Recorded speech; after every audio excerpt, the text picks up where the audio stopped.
10th science chapter number 1 रासायनिक अपक्रियाएं एवं समीकरण के अतिलघुत्तरी क्वेश्चंस को हम लोग कर रहे थे। लास्ट वीडियो में क्वेश्चन नंबर 1 जिसमें समीकरणें संतुलित करने को थी, हम लोगों ने संतुलित कर ली थी। आज हम लोग संतुलित रासायनिक समीकरण यहाँ क्वेश्चन नंबर 2 से सॉल्व करना शुरू करेंगे। निम्नलिखित अपक्रियाओं का संतुलित रासायनिक समीकरण लिखिए। तो ये अपक्रियाएं भाषा रूप में लिखी हैं। पढ़ो क्या लिखा, तनु सल्फ्यूरिक अम्ल। अच्छा, सल्फ्यूरिक अम्ल तनु है, ठीक।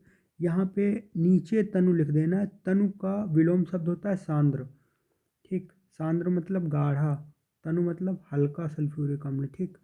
इसमें क्या दानेदार जिंक के साथ क्रिया कराएंगे तो ZnSO4 प्लस H2 ये गैस बनेगी। सो संतुलित है पहले से ही, सो यही रिएक्शन इसमें लिख देना है। इसके बाद तनु हाइड्रोक्लोरिक अम्ल एल्युमिनियम चूर्ण के साथ क्रिया करता है, तब क्या रिएक्शन होगी बताओ। किसकी क्रिया, तनु हाइड्रोक्लोरिक अम्ल यानी कि HCl प्लस Al क्या बनेगा, AlCl3 और H2। अच्छा, संतुलित करने के लिए क्या, सबसे पहले Al संतुलित, Cl कितने हो गए, Cl है यहाँ पे 3, राइट हैंड साइड में ये Cl3 है। ये 3 करने के लिए यहाँ पे 3H लिखना पड़ेगा। अच्छा, अब क्या हो गया, यहाँ पे कितने H हो गए, 3H, और इधर H2 है, यानी एक H इधर ज़्यादा है। यहाँ पे 3/2 कर दें तो 3H इधर भी हो गए, क्यों, अब 3H इधर भी और 3H इधर भी, लेकिन 3/2 लिखा नहीं जाएगा, तो क्या लिखा जाएगा, 6HCl plus 2Al equal to क्या, 2AlCl3 प्लस 3H2। सो ये संतुलित रासायनिक समीकरण होगी। इसके बाद में थर्ड पार्ट क्या कह रहा, थर्ड पार्ट है लेड नाइट्रेट को गर्म करते हैं। ये लेड नाइट्रेट को गर्म करते हैं तो क्या होता है बताओ। देखो जो लास्ट ये वाली रिएक्शन थी यही रिएक्शन है, ये लेड नाइट्रेट लिखा है, इसी को गर्म करने का ये सिंबल गर्म करते हैं तो ये बनता है। इसको हम लोग संतुलित पहले से कर चुके हैं, ठीक है। सो संतुलित हो जाएगी। अच्छा, क्या करेंगे संतुलित करने के लिए, सबसे पहले क्या, Pb संतुलित है, NO3 को संतुलित करने के लिए यहाँ पे N कितने 2 हैं, तो यहाँ पे 2 लिख दो। अच्छा, N भी संतुलित हो गए। अब O संतुलित करने के लिए ज़रा देखो किधर कितने O, इधर 6 O हैं, इधर 1 + 4 1 5, यानी कि ये 2 हैं, 2 की बजाय ये 1/2 हो जाए, तो यानी कि संतुलित समीकरण क्या होगी, 2PbNO3 का होल ट्वाइस इक्वल टू क्या, 2PbO प्लस 2NO2। इसके बाद क्या, O2, सिर्फ सिंगल O2 है कि नहीं। चलो, अब इसके बाद कौन सी क्वेश्चन करेंगे हम लोग, ये वाले नीचे क्या लिखा, नाइट्रिक अम्ल कैल्शियम हाइड्रोक्साइड के साथ क्रिया करता है। अच्छा, आपको फार्मूला ये सब पता चल जाएगा यदि आप पहली बार पहला ही चैप्टर पढ़ रहे हैं, तो अभी तो इतना नहीं, चैप्टर नंबर 2 में बहुत ढेर सारी रिएक्शन है, चैप्टर नंबर 2, चैप्टर नंबर 4, ठीक है। सो चैप्टर 2 और 4 के बाद में आपको और भी अधिक रिएक्शनों में अच्छा लगने लगेगा। सो पहले तो चैप्टर में सिर्फ पहचान कराई गई है रिएक्शन से संबंधित। नाइट्रिक अम्ल कैल्शियम हाइड्रोक्साइड के साथ क्रिया करता है। नाइट्रिक अम्ल का फार्मूला होता है HNO3 किसके साथ, CaOH का होल ट्वाइस। क्या बनता है बताओ, Ca क्या बनेगा बताओ, CaNO3 का होल ट्वाइस। क्यों, Ca के पास होते हैं प्लस प्लस, NO3 के पास एक माइनस, यानी कि ये इधर ये इधर, CaNO3 का ये अपान में 2, यहाँ पे 1। सो इसके बाद बचेगा क्या, H2O, इसको संतुलित कर लेना है। संतुलित करने के लिए यहाँ पे किसको, पहले Ca संतुलित है, अब इसको संतुलित करेंगे, यहाँ पे 2 लिख लो, यहाँ पे 2 लिख लो, संतुलित हो जाएगी। सो अगला क्वेश्चन क्या है, क्वेश्चन नंबर 3 है, निम्नलिखित में से योगात्मक तथा प्रतिस्थापन अपक्रियाएं छांटिए। योगात्मक अपक्रियाएं क्या होती हैं, प्रतिस्थापन अपक्रियाएं क्या होती हैं। सो यही छांटना है हम लोगों को। ये दोनों क्या हैं, प्रतिस्थापन अभिक्रिया है, ये कैसी है, प्रतिस्थापन। इसके बाद में ये सेकंड पार्ट, ये 2Na+Cl2 ये योगात्मक है। इसके बाद ये भी प्रतिस्थापन, फिर ये योगात्मक है, इसके बाद में ये भी योगात्मक ही अभिक्रिया है। अच्छा, अगला क्या है बताओ। क्वेश्चन नंबर 4 कह रहा है पहचानिए, पहचानिए नहीं, यदि रासायनिक समीकरण में अभिकारकों तथा उत्पादों के मध्य।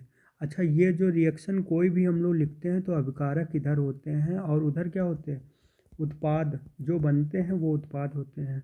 यदि उनके मध्य ये वाला सिंबल हो, क्वेश्चन में ये कह रहा है उनके मध्य ये वाला सिंबल हो, उत्क्रमणी का सिंबल, तो इस प्रकार की अभिक्रिया क्या कहलाती है, तो हम लोग क्या लिखते हैं बताओ, उत्क्रमणीय अभिक्रिया कहते हैं ना। बस इतना सरल सा क्वेश्चन है। निम्न अभिक्रियाओं में ऊष्मीय वियोजन तथा ऊष्मीय अपघटन अभिक्रियाओं को छांटिए।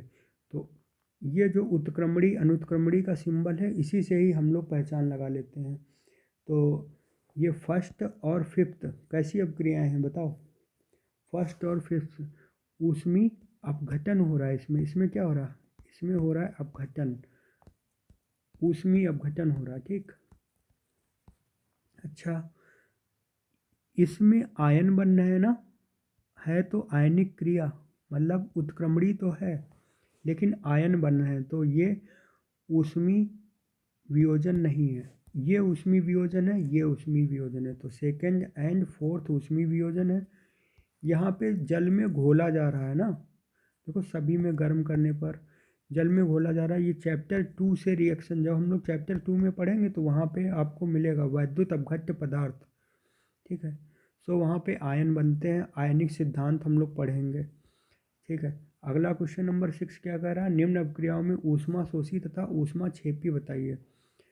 सो ऊष्मा शोषी ऊष्मा छेपी के बारे में मैं पहले ही बता चुका हूँ, A+B+C+D प्लस ऊष्मा।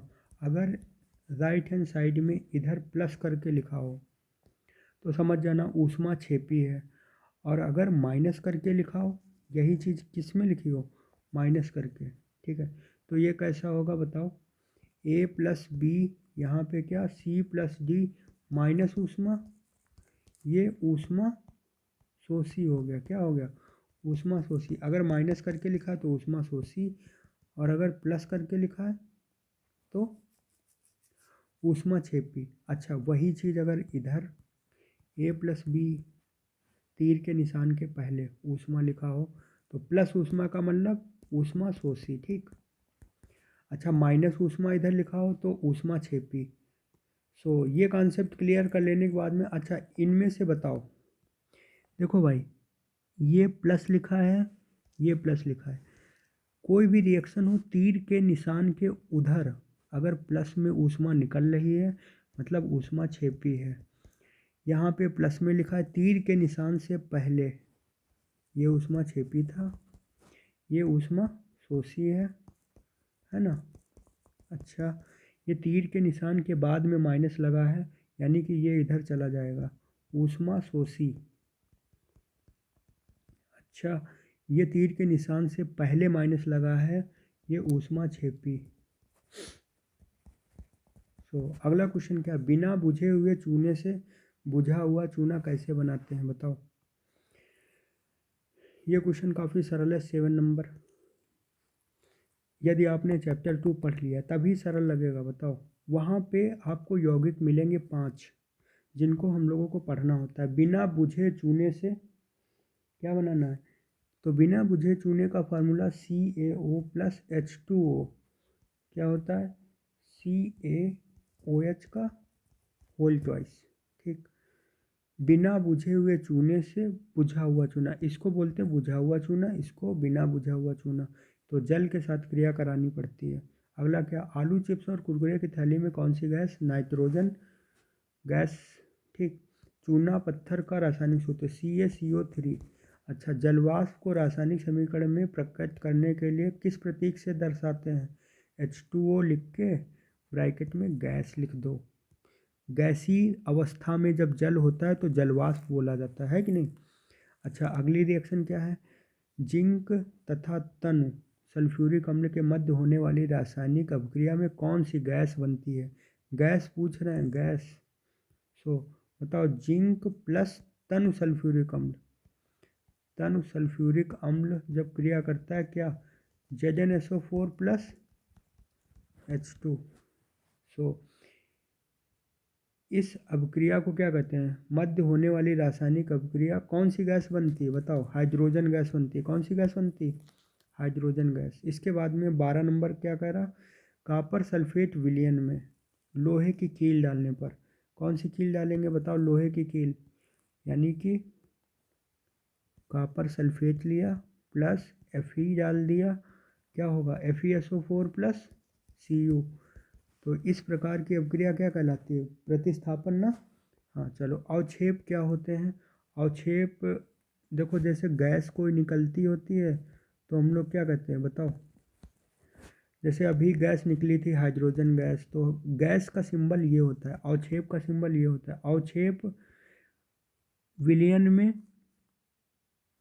घुलनशील अवस्था में नहीं रहते, जैसे गैस उड़ जाती हैं, अगर आपने उनको पृथक करने के लिए कोई उपकरण नहीं यूज किया तो वो वातावरण में मिल जाएंगे। और अगर आपने अवक्षेप में क्या होगा, अवक्षेप भी अलग नीचे सतह पे बैठ जाते हैं, ठीक है, एक जगह बिल्कुल उनका स्थान, वो घुलेंगे नहीं अब। तो अवक्षेप क्या होते हैं, अवक्षेप अघुलनशील पदार्थ होते हैं। सिल्वर क्लोराइड को गहरे रंग की बोतलों में भंडारित क्यों किया जाता है बताओ, तो सूर्य की उपस्थिति में, देखो अगर खुला ऐसे रख दिया जाएगा तो उसमें एक क्रिया होने लगेगी, अपचयित हो जाएगा सिल्वर क्लोराइड, AgCl, है ना। अपचयन को रोकने के लिए हम लोग उसको कलर्ड बोतलों में रखते हैं, किसको, सिल्वर क्लोराइड को।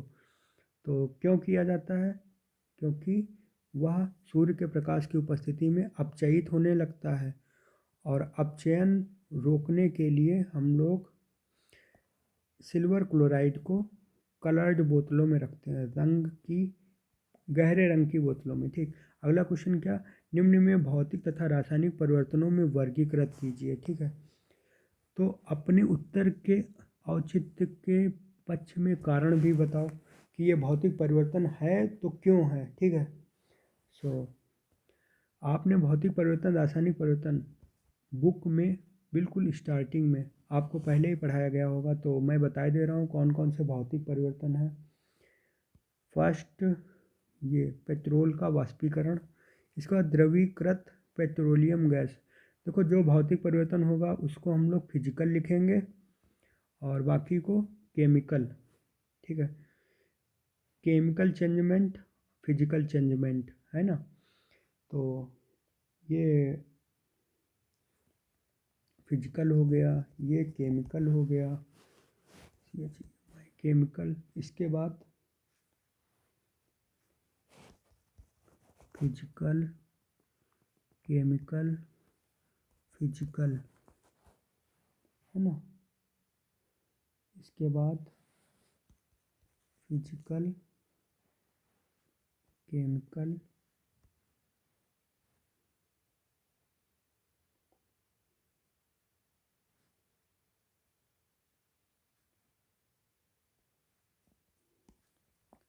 फिजिकल, फिर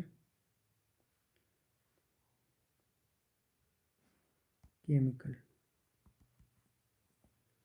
इसके बाद में शुष्क चूने को जल में मिलाने पर जल का गर्म होना, ये क्या होगा बताओ, केमिकल। अच्छा, अगला क्या, केमिकल। फिर क्या है, 12th, बताओ,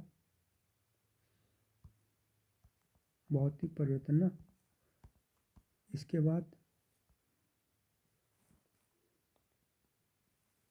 ये भी क्या होगा, फिजिकल।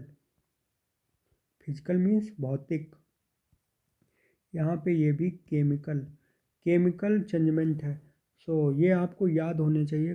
देखो 15 हैं, 15 में कुछ भौतिक हैं, कुछ रासायनिक हैं, याद कर लो पॉइंट टू पॉइंट, आज नहीं तो कल ये बहुत काम आते हैं, भौतिक परिवर्तन और रासायनिक परिवर्तन। भले ही आपके 12th मतलब 10th में ना पूछे जाए, आगे चल के बहुत ही काम आने वाले हैं।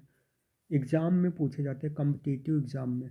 निम्नलिखित अपक्रियाओं में अपचायक को पहचानिए, उपचायक को पहचानिए। ठीक है, सो ये दोनों क्वेश्चन नेक्स्ट वीडियो में हम लोग देखेंगे। इस क्वेश्चन को कर लेते हैं। यहाँ पे ये कौन सी अपक्रिया है? योगात्मक, a + p = ab। इसके बाद क्या? p वियोजित हो रहा है कि अपघटन हो रहा है? अपघटन अपक्रिया है ये। अच्छा, वियोजन में क्या होता है? ये वाला सिंबल होता है। अच्छा, यहाँ पे AB + c, ये विस्थापन हो रहा है, विस्थापन अपक्रिया। इसके बाद क्या? AB + CD, AC + BD, ये द्विविस्थापन है, द्विविस्थापन अपक्रिया। ठीक है, सो ये वाले क्वेश्चन बताओ कैसे करोगे आप सेल्फ कर लीजिएगा। अपचायक क्या होते हैं बताओ? NH3 है, यहाँ पे NO है, तो NH3 अपचायक है, और यहाँ पे O2। सो ये नेक्स्ट वीडियो में ही इसको समझाना पड़ेगा देर तक। क्यों? अपचयन उपचयन जो अपक्रियाएं होती, रेडाक्स अपक्रिया, ठीक, ऑक्सीकरण जिनका हो जाता है ना, अपचयन उपचयन। देखो, उपचयन का दूसरा नाम है ऑक्सीकरण। वे अपक्रियाएं जो ऑक्सीकरण अपक्रियाएं होती हैं, जिनमें पहले यौगिक कुछ लिखा हो और बाद में ऑक्सीजन की उत्पत्ति हो जाए, मतलब उसके साथ ऑक्सीजन जुड़ जाए, तो उनका उपचयन हो रहा है। और वो पदार्थ जो किसी दूसरे का उपचयन कर रहे हों, वो क्या कहलाते हैं? अपचायक कहलाते हैं। तो NH3 यहाँ पे अपचायक है। इसमें कौन अपचायक है बताओ? इसमें H2O अपचायक है। इसमें बताओ CO अपचायक है। फिर यहाँ पे H2 अपचायक है। फिर इसमें बताओ क्यों H2 अपचायक है? चलो ये बताओ। अच्छा, यहाँ पे भी H2 अपचायक है। अच्छा, उपचायक, उपचायक कौन है यहाँ पे? Pb3O4, इसमें O2, इसमें कॉपर सल्फेट, और इसके बाद में V2O5, फिर H2O और CuO।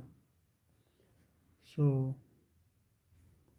आप अपचयन अपक्रिया और उपचयन अपक्रिया और रेडॉक्स अपक्रिया को एक बार फिर पढ़ लीजिए। ठीक है, और इनको समझने की कोशिश कीजिएगा। नेक्स्ट वीडियो में हम लोग क्या करेंगे? लघुत्तरी प्रश्न और दीर्घोत्तरी में जो इम्पोर्टेंट होगा वो हम लोग देखने वाले हैं। सो वीडियो को लाइक कर दीजिएगा। Thank you.